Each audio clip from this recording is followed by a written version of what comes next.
Salut à toi, on se retrouve dans cette vidéo pour voir aujourd'hui la pyramide alimentaire vegan. Alors je pense que tu te souviens de cette fameuse pyramide alimentaire omnivore, bien évidemment, qu'on avait quand on était enfant. En tout cas moi je m'en souviens.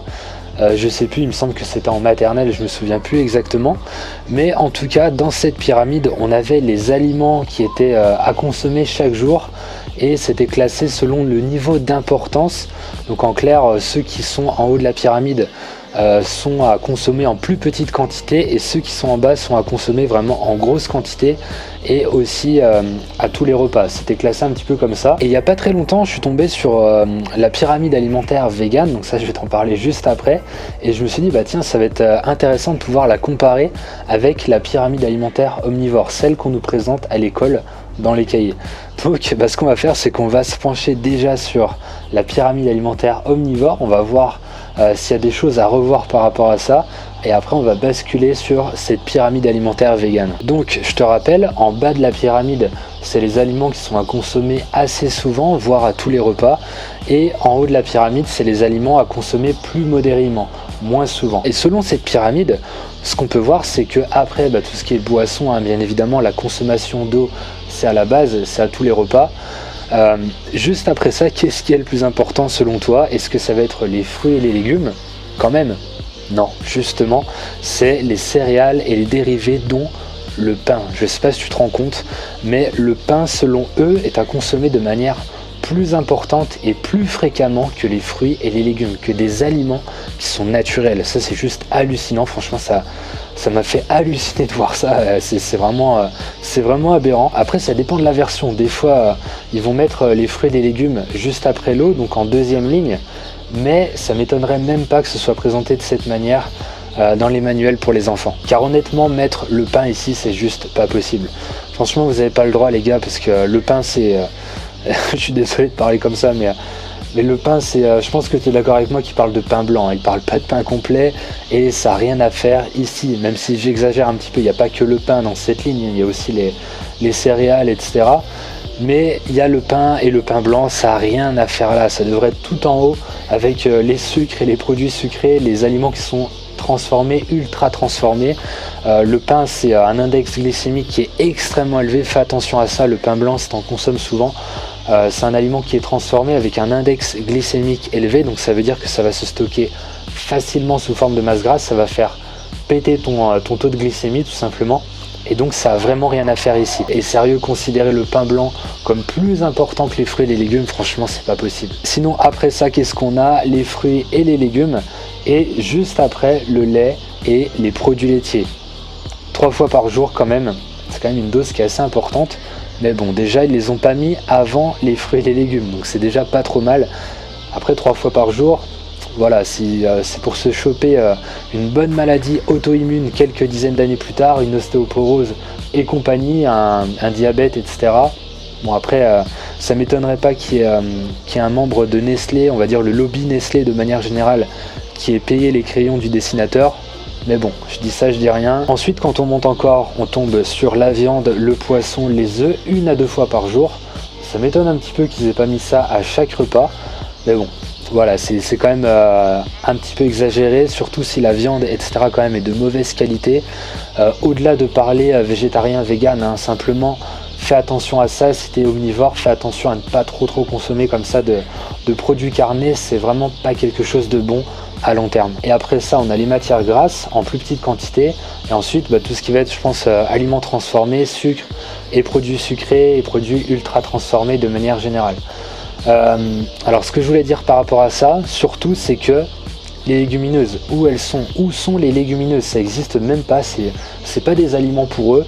Ça m'étonne pas, quelque part bien sûr, mais c'est juste incroyable en fait. C'est juste incroyable qu'ils aient même pas pensé à mettre les légumineuses au moins dans la colonne voilà, céréales et dérivés. Ils auraient pu mettre quand même légumineuses, et puis inclure aussi tout ce qui est graines, tout ce qui est oléagineux. Ça n'existe pas. C'est ce qu'on va voir après dans la pyramide alimentaire vegan.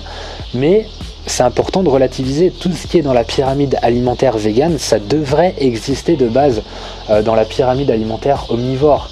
C'est juste hallucinant, c'est juste incroyable de ne pas pouvoir avoir un panel comme ça d'aliments qui sont naturels, qu'on retrouve dans une alimentation végane, mais qui sont consommables par des personnes qui sont omnivores. Et quand j'y réfléchis, je comprends mieux pourquoi mon grand-père me cassait la tête quand j'étais petit, personnellement, à manger du pain à chaque repas. C'était vraiment du gavage.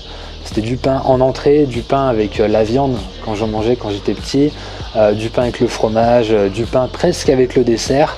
C'était limite si je mangeais pas du pain avec du pain. Et parfois ça m'arrive quand je vais à des repas ou quand je vois des personnes âgées qui mangent, dis-moi si c'est pareil pour toi, mais la consommation de fruits et de légumes c'est quasi zéro, c'est quasi nul. Et je comprends mieux quand on voit cette pyramide alimentaire omnivore, quand on voit ce qu'on représente, enfin ce qu'on donne comme information dans les manuels scolaires depuis quelques dizaines d'années.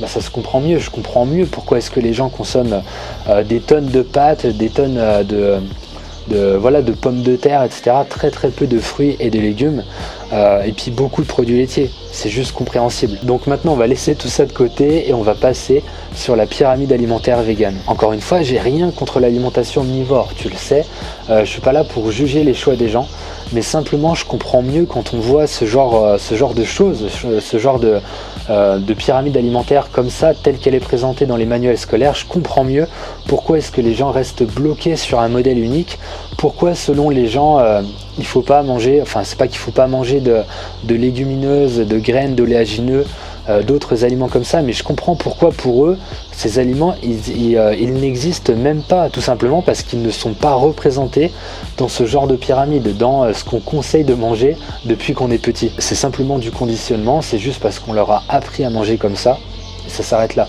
Et le plus dur, c'est vraiment de sortir de ce conditionnement. Et maintenant, quand on regarde la pyramide alimentaire végane, bah c'est bien plus pertinent. Pourquoi? Tout simplement parce qu'il y a beaucoup plus d'aliments qui sont naturels.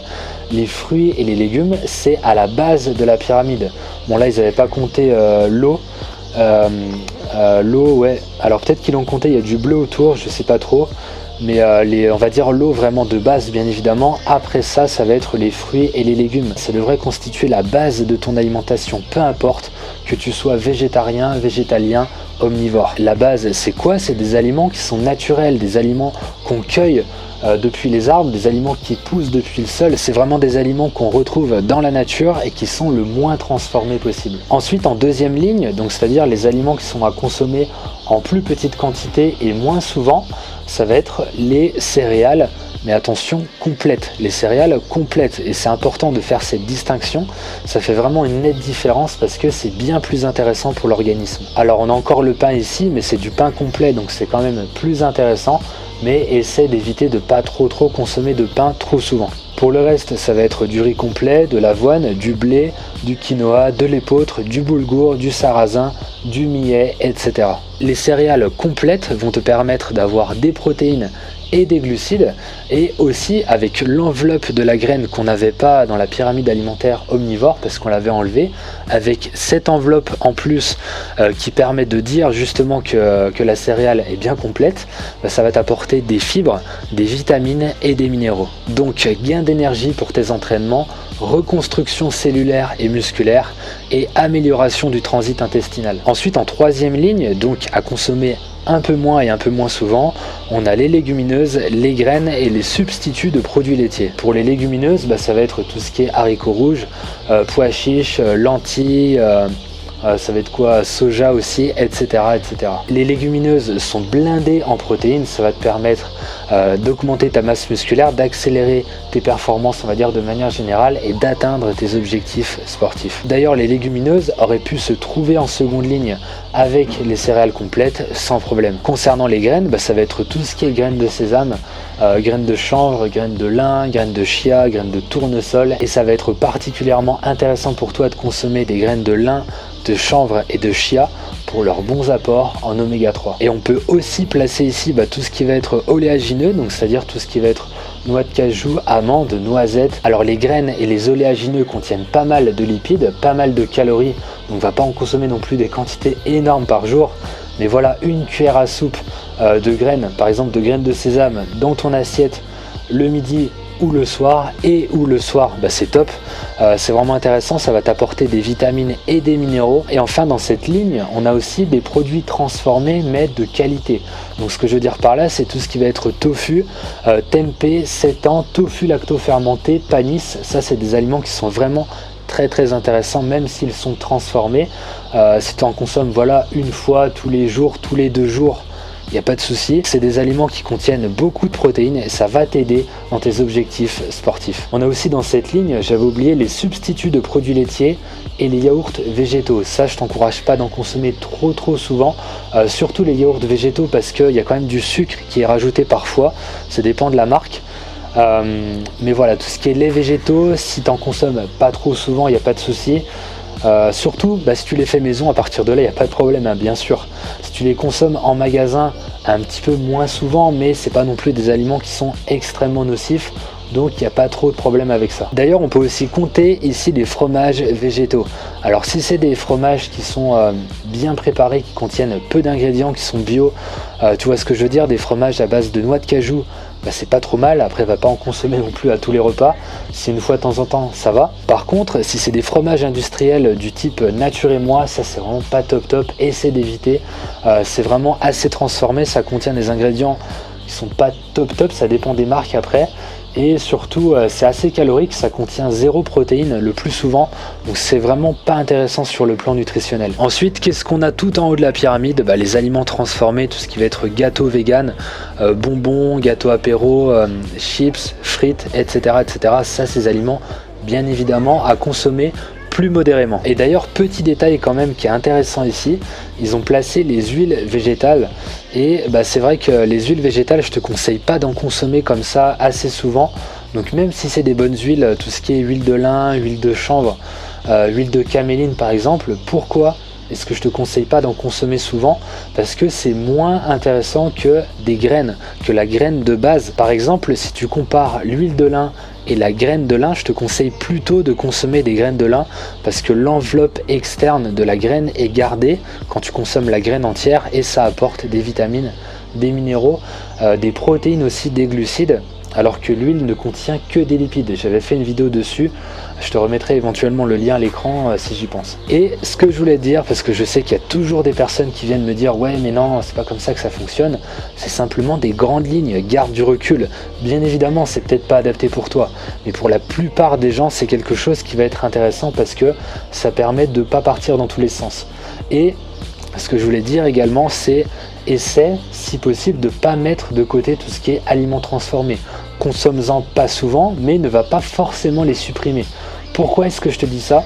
Je pense que j'en parlerai dans une vidéo spécifique parce qu'on est dans une société aujourd'hui où c'est présent et il faut vivre un petit peu avec son temps. Ce que je veux dire par là, c'est que ça permet d'avoir quand même un petit peu de sociabilité quand tu sors dehors avec des amis, quand tu vas pouvoir leur proposer, des amis par exemple qui sont omnivores, tu peux leur proposer une pizza vegan de temps en temps, un burger vegan, ça permet de manger quelque chose. Si tu supprimes tout ça, il se peut que tu aies un peu moins de sociabilité et c'est pas vraiment quelque chose qui est bon pour le mental. Et le jour où tu vas craquer, tu vas te faire 3 burgers vegan avec 1 kg de frites. Ce serait un petit peu dommage. Tout est une question d'équilibre, mais ton propre équilibre, ton équilibre qui correspond à ton métabolisme, à tes besoins sportifs, à ta capacité à bien assimiler tel ou tel nutriment, à vraiment plein de facteurs comme ça, à ton sommeil, ta récupération, le sport que tu pratiques. Il y a une infinité de facteurs. L'important, c'est simplement de suivre ton propre équilibre. Je te laisse là-dessus, je te laisse partager cette vidéo si ça peut aider des véganes autour de toi et je te laisse aussi le lien du guide gratuit nutrition sportive végane et les conseils pour bien démarrer. Je te mettrai ça à l'écran, il y aura une vignette qui va apparaître pendant le générique et c'est aussi le premier lien en description sous cette vidéo. Entraîne-toi avec le cœur, mange avec le cœur.